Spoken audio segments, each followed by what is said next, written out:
औज़ुबिल्लाहिमिनश्शैतानिर्रजीम बिस्मिल्लाहिर्रहमानिर्रहीम। अस्सलाम वालेकुम प्यारे दोस्तों, मैं हूं आतिफ मजीद। नाज़रीन, जैसा कि आप जानते हैं, पाकिस्तान ने जो ऑपरेशन इंडिया ने संदूर के नाम से ऑपरेशन शुरू किया था, उसका कैसे तिया पांचा किया, कैसे ऑपरेशन संदूर में मांग भरी गई। बड़ा कुछ कहा गया, बड़ा कुछ इंडिया से दावे किए गए, बड़ा कहा गया कि पाकिस्तान डर गया है। लेकिन आज DGISPR ने इन तमाम हकाइक से पर्दा उठा दिया और बताया कि पाकिस्तान की अफवाज ने किस तरह इंडिया का मुकाबला किया और कैसे इंडिया खुद पहुंचा कि जल्दी जल्दी पहुंचा कि जनाब हमें माफ़ कर दें, हमें छोड़ दें, हमारे जो आप निशाना बना रहे हैं मिलिट्री इंस्टॉलेशंस पे उनको रोक दें। उन्होंने जाके अमेरिका के पांव पकड़े, सऊदीया के पांव पकड़े। यकीनी तौर पे DGISPR की जानिब से ये बिल्कुल वाज़े तौर पे कह दिया गया है कि पाकिस्तान ने सीज फायर की कोई एप्लीकेशन नहीं दी थी। ये एप्लीकेशन गवर्नमेंट ऑफ इंडिया की तरफ से गई थी। यकीनी तौर पे अगर हम पीछे जाके देखें, जो अमेरिकन नायब सदर थे वो यही कह रहे थे कि वो इस मामले में नहीं आएंगे। ट्रंप कह रहे थे 1500 साल, जो कि हिस्ट्री और हकायक को मसख कर रहे थे, कह रहे थे 1500 साल पाकिस्तान और इंडिया का मामला है, हम इसमें नहीं पड़ेंगे। आखिरी दिन तक जो उनके नायब सदर है अमेरिका के, वो यही कह रहे थे पाकिस्तान और इंडिया अपने मामला खुद हल करें, और कह रहे हैं हमारा क्या लेना देना। लेकिन बाद में लेना देना कैसे हुआ, क्या हकायक थे, क्या मंजरनामा था। खतून पायलट जो पकड़ी गई थी, कौन थी वो पायलट, पकड़ी गई थी या नहीं गई थी, किसके पास है, क्या मामला था, DGISPR ने आज सब कुछ खुल के बता दिया। अगर मैं बात करूं तो DGISPR ने आज रेल जो रब नवाज साहब हैं, जो नेवी के, उनके साथ और एयरफोर्स के औरंगजेब अहमद साहब के साथ मिलकर आज टाक की, प्रेस कॉन्फ्रेंस की और पूरे हकायक पे उन्होंने ब्रीफ किया। और यहाँ सबसे बड़ी बात यह थी, कहा जा रहा था कि पाकिस्तान के पास इंडिया की एक खातून पायलट है, लेकिन उसके बारे में अब पता चला, DGISPR साहब ने बता दिया कि हमारे पास कोई पायलट, इंडिया का कोई पायलट हमारी तहवील में नहीं है। सोशल मीडिया, कितना इंडिया ने झूठ बोला, कितना इंडिया में हुआ, इंडिया के टीवी चैनल्स पे जो जो किया गया वो आपके सामने है। सारे दोस्त मेरे इंडिया के भी बड़े देख रहे हैं। यकीनी तौर पे इंडिया के दोस्तों को सोचना पड़ेगा, देखना पड़ेगा कि आपकी हुकूमत और मीडिया ने किस तरह आपकी जानों के साथ खेलने की कोशिश की, क्योंकि पाकिस्तान अमन पसंद कंट्री है, अमन की बात करता है हमेशा। दहशतगर्दी के इल्ज़ाम आते हैं, बिल्कुल इल्ज़ाम आते हैं तो उनके एविडेंस दें। पाकिस्तान खुद कार्रवाई करेगा, क्योंकि पाकिस्तान खुद दहशतगर्दी का शिकार है। पाकिस्तान खुद दहशतगर्दी, हमने कितनी जानें दी, कितना नुकसान किया, हम खुद दहशतगर्दी के विक्टिम है, तो कैसे दहशतगर्दी करवा सकते हैं। DGISPR ने आज प्रेस कॉन्फ्रेंस में बताया कि किस तरह जो मामला थे, जो इलाके थे इंडिया के, कैसे इंडिया ने हमला किया 6 और 7 तारीख को, किस तरह पाकिस्तान ने इस हमले को बाद में जवाबी जब रद्द अमल दिया, तो सारी स्टोरी बताई। अगर मैं बात करूं, उन्होंने बताया कि इंडिया जो उनकी तरफ से ड्रोन बड़े सारे फायर किए गए, उसके बाद ये सारा मामला चला। पायलट की बात की जाए तो पायलट पाकिस्तान की तहवील में कोई नहीं है, कोई पायलट नहीं है। फजाइया के कैसे लोग वहां गए, ये भी DGISPR और फोर्सेस के जो सरबराह थे या फोर्सेस के जो नुमाइंदे थे, आला अफसरान थे, उन्होंने सारी हकायक से पर्दा खोला। बात करूं कि पाकिस्तान ने ब्रह्मोस के इलाके पे अटैक किया, वहां सिर्फ उसी एरिया को काबू किया, उसी टेरिटरी को काबू किया जहां से मिलिट्री इंस्टॉलेशन थी या यहां से मज़ाए चल के पाकिस्तान की जानब आ रहे थे। मैं बात करूं, कहा जा रहा था कि विक्रांत IR विक्रांत आ गया, समुद्र पे खड़ा, लेकिन जिस तरह तुर्की ने भी फिर पाकिस्तान का साथ दिया, जिस तरह पाकिस्तान के सऊदी अरब ने साथ दिया, UAE ने साथ दिया, कतर ने दिया, और हमारे प्यारे दोस्त चीन ने हमेशा साथ देता है। किसी को नहीं पता उन्होंने क्या साथ दिया, लेकिन तज्जिया है, कोई खबर नहीं है, लेकिन चीन ने इस तरह साथ दिया कि पूरी दुनिया देख सकती है कि हुआ क्या। सब टेक्नोलॉजी फेल कर दी। यह पाकिस्तान और चाइना का इकट्ठे इश्तराक था। और उन्होंने कहा जी कि हमारे एयरक्राफ्ट को थोड़ा बहुत नुकसान पहुंचा, जो कि जल्द से जल्द ऑपरेशनल हो जाएगा। तारीख की बात करें तो DGISPR साहब ने बताया कि पाकिस्तान ने जो किया, यकीनी तौर पे इंडिया की तारीख इस चीज़ को याद रखेगी।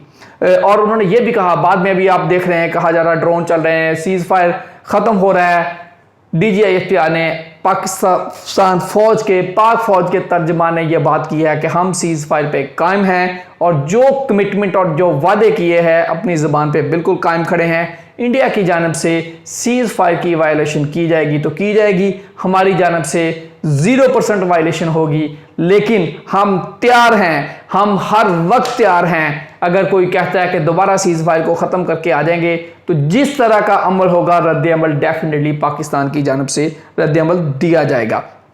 यहाँ मैं बात करूँ, उन्होंने बताया कि भारत के जो इंडिया के जो ड्रोन्स ने उन्होंने आबादी के अंदर आए, इसमें कोई शक नहीं। आप देख सकते हैं ओकाड़ा के अंदर ड्रोन उड़ रहा है, रहीम यार खान के अंदर ड्रोन उड़ रहा है, लाहौर कैंट के अंदर डिफेंस के अंदर ड्रोन उड़ रहे हैं।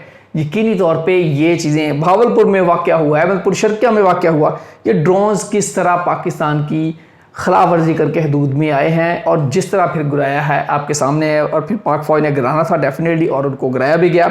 अगर मैं बात करूं ब्रह्मोस, उनका जो मिसाइल था उसको पाक फौज ने उसको तबाह कर दिया। और एयरफोर्स की बात करें तो यकीनी तौर पे किस तरह पायलट्स में हिट किया ये सारा आपके सामने आया। इस पे स्टोरी भी आ चुकी है CNN की कि पूरी एक डॉग फाइट हुई और पाकिस्तानी पायलट्स ने किस तरह जो राफेल का खात्मा किया। अगर राफेल की बात की जाए तो इंडिया मानने को तैयार नहीं है। आज भी इंडिया की जानब से प्रेस कॉन्फ्रेंस, जब उनके अफवाज के जो अफसरान थे उन्होंने प्रेस कॉन्फ्रेंस की, प्रेस टॉक में उन्होंने यही बताया कि जब उनसे क्वेश्चन हुआ कि राफेल त्यारा पाकिस्तान ने गिराया या नहीं गिराया, उन्होंने उसकी कोई तस्दीक तरदीद नहीं की, खामोश हो गया, सवाल को गोल करने की कोशिश की और उसके साथ साथ एक हिंट ज़रूर दे गए कि जो त्यारा है या जहाज़ है या पायलट है कुछ भी है, नुकसान जब जंग होती है तो जंग के अंदर नुकसान होता है। और उन्होंने ये भी कहा कि अगर मैं इस बात को डिस्क्लोज करूंगा तो पाकिस्तान को इसका फ़ायदा होगा। इट मीन कि इंडिया खुद मान नहीं रहा कि राफेल त्यारा गिर चुका है। क्यों माने वो इंडिया भाई? इंडिया इसलिए नहीं मान रहा क्योंकि वो फिर अपने अवाम से झूठ बोलते हैं, फिर अपनी अवाम से झूठ बोल रहे हैं। मैं फिर कहूँगा फिर अपनी अवाम से झूठ बोल के गुमराह कर रहे हैं। क्यों कर रहे हैं? इंडिया अपनी ही अवाम को क्यों धोखा दे रहे हैं? भैया मान जाए, आप कहें जी हाँ जी हमारा त्यारा गिरा है और हम जो गलती हुई है हमसे नहीं छेड़ना चाहिए था, क्योंकि पाकिस्तान अगर देखें तो पाकिस्तान ने भी चूड़ियाँ तो नहीं पहन रखे। सिर्फ एक पाकिस्तान इस्लामी कंट्री है जिसके पास एटम है।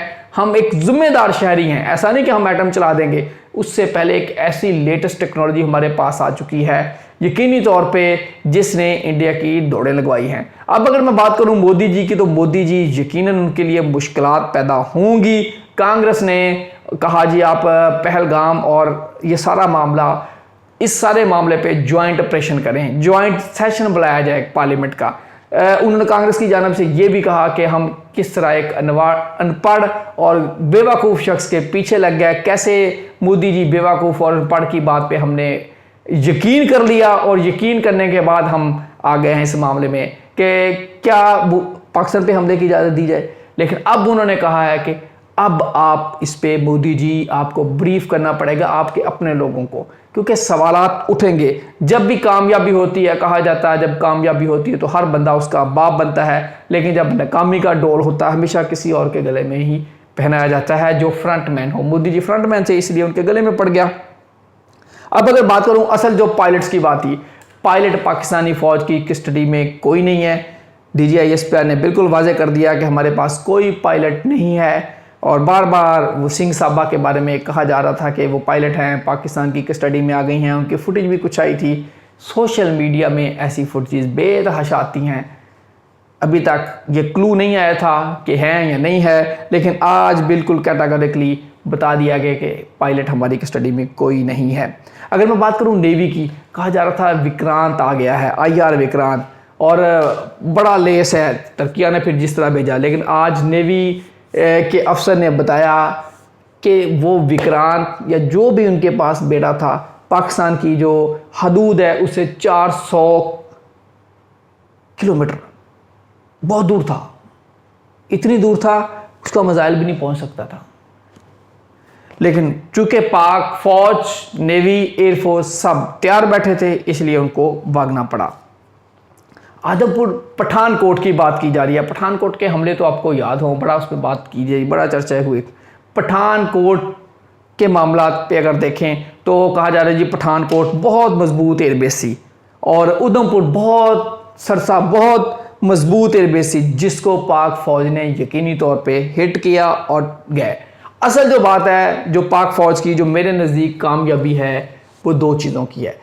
नंबर 1, राफेल त्यारे का गिरना। राफेल त्यारे के बारे में ये कहा जाता है कि 70-75 किलोमीटर अगर राफेल त्यारा यहाँ जा रहा है तो 70-75 किलोमीटर का गैप रहेगा, उसको कोई चीज़ टच नहीं कर पाएगी, उस तक कोई चीज़ पहुँच नहीं पाएगी, कोई मिसाइल सिस्टम नहीं पहुँच पाएगा। और जब राफेल यहाँ से चलाएगा, अपना मिसाइल मारेगा, तो वो यहाँ 70 किलोमीटर दूर जाके लगेगा। लेकिन यहाँ राफेल वो ऐसी सेंसर टेक्नोलॉजी थी, वो किधर गई भाई टेक्नोलॉजी, कहाँ गई वो टेक्नोलॉजी? ये अल्लाह ताला की मदद होती है, यकीनी तौर पे ये मदद आई और अल्लाह ने सुरखरू किया। अब अल्लाह करे ये दो मकामात रडार सिस्टम, जिस तरह फिर जाके फ़ज़ाइया के हमारे मसीह भाई ने वहाँ जाके काम दिखाया है, यकीनी तौर पे 2 त्यारे, और वहाँ उन्होंने फिर जाके जो उधम मचाई, फिर उधमपुर भी हो आपके सामने है। मैं अगर बात करूँ 2 SU-400 जो जिन सबसे लेटेस्ट टेक्नोलॉजी कहा जा रहा है, उस टेक्नोलॉजी को कैसे फेल किया? ये इंसान का जज्बा था, अल्लाह पे ईमान था और अल्लाह की मदद थी। इंडिया फिर कुछ बातें चल रही हैं कि जी इंडिया पता नहीं इस पे अमल करेगा नहीं करेगा, इस तोड़ देगा, अगर ये तोड़ेगा तो ये ट्रंप साहब इसके गारंटर हैं। इंडिया क्यों नाराज़ करेगा ट्रंप को? ये मोदी को सोचना पड़ेगा। मोदी के बड़ा प्रेशर आ रहा है, इंडियन अवाम की जानब से प्रेशर आ रहा है, इंडियन मीडिया की जानब से प्रेशर आ रहा है कि आप पीछे हटें, आपने क्यों पाकिस्तान से मुज़ाकरात किए। डेफिनेटली जंग आपको शुरू नहीं करना चाहती थी, लेकिन मुज़ाकरात करके कोई हार नहीं गया इंडिया, कोई मोदी हार नहीं गया। पाकिस्तान की ये फतह नहीं है, फतह ये है कि हम आपस में मिल के बैठें, एक पेज पे बैठें, जो हमारा हिस्सा हमें दें, जो आपका हिस्सा आप लें। इस चीज़ को डिवाइड किया जाए, ये ख़त्म किया जाए, जो जिसका हक है उस हक पे कायम रहा जाए। कश्मीर की बात करूं, कश्मीरियों से पूछ रहा हूं भाई आप कहाँ रहने वाले हैं? जहां उनका दिल करेगा वो रहेंगे। लेकिन अगर आप 370 के ज़रिए उनकी वहाँ प्रॉपर्टियाँ ख़रीदेंगे, अपने लोगों को आबाद करेंगे, बाद में मुसलमान जितने कश्मीरी हैं उनके मुकाबले में उससे डबल अपनी आबादी बढ़ा लेंगे, उसके बाद कहेंगे कि रेफरेंडम करा लो, इस रेफरेंडम को कोई नहीं मानेगा। क्योंकि जो इंसान होता है, इंसान को ज़हनी तौर पे ग़ुलाम किसी भी जगह पे किया जा सकता, क्योंकि अल्लाह ताला ने इंसान को आज़ाद पैदा किया है और इंसान अपनी आज़ादी चाहता है। अगर आज़ादी ना चाहता तो 1947 में ना पाकिस्तान बनता ना इंडिया बनता। इसीलिए कश्मीरियों को जितना मर्जी, अब आपने 1947 से लेके 48 से लेके आज तक देख लें क्या हो रहा है।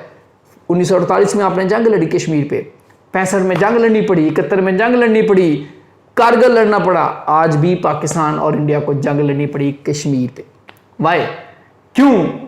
ये जंग उस वक्त तक लड़नी पड़ेगी जब तक कश्मीर को कश्मीरियों की मर्जी के मुताबिक नहीं कर दिया जाता। पाकिस्तान आज़ाद कश्मीर, किसी पाकिस्तानी को, किसी पंजाबी, सिंधी, पठान, बलोची को ये इजाज़त नहीं जाके आज़ाद कश्मीर में कोई लैंड ख़रीद सके। जब लैंड जाके ख़रीदने की इजाज़त नहीं है, वो वहाँ जाके कोई कारोबार नहीं कर पाएगा। यकीनी तौर पे इंडिया को ये चीज़ें सोचनी पड़ेंगी। नहीं सोचेंगी तो एटमी कंट्री हैं, पाकिस्तान एटमी कंट्री है, इंडिया एटमी कंट्री है। जब 2 एटमी कंट्री आपस में आमने सामने हो जाएं तो देखा फिर हमने कैसे मिसाइल, अब ये लड़ाई रवायती लड़ाई नहीं रह गई, ये लड़ाई अब मिसाइलों की लड़ाई है, ये कंप्यूटर की लड़ाई है, ये माइंड की लड़ाई है। ये यहाँ से आप चलाएंगे तो पूरी दुनिया को काबू कर लेंगे। यकीनी तौर पे जो शख्स या जो भी दुनिया में पाकिस्तान को कमज़ोर समझता था, उनको ये अंदाज़ा हो गया होगा किसी को कमज़ोर नहीं समझना चाहिए। मैं अगर बात करूँ फिर DGISP की प्रेस कॉन्फ्रेंस से, तो DGISP साहब ने बिल्कुल ये कहा है, हम कोई लाइन ऑफ कंट्रोल की खिलाफ वर्जी नहीं करेंगे, हम अपने वादों पे खड़े रहेंगे और यकीनी तौर पे इंडिया को भी खड़ा होना पड़ेगा। ये इंडियन अवाम का ये प्रेशर होना चाहिए कि आप LOC को क्रॉस ना करें। पायलट हमारे पास कोई नहीं है। अल्लाह करे पाकिस्तान और इंडिया के जो अवाम हैं, अवाम हमारे हुक्मरान, सब हुक्मरान मिल के अवाम का सोचें। आतिफ मजीद को इजाज़त दीजिए। अल्लाह हाफ़िज़।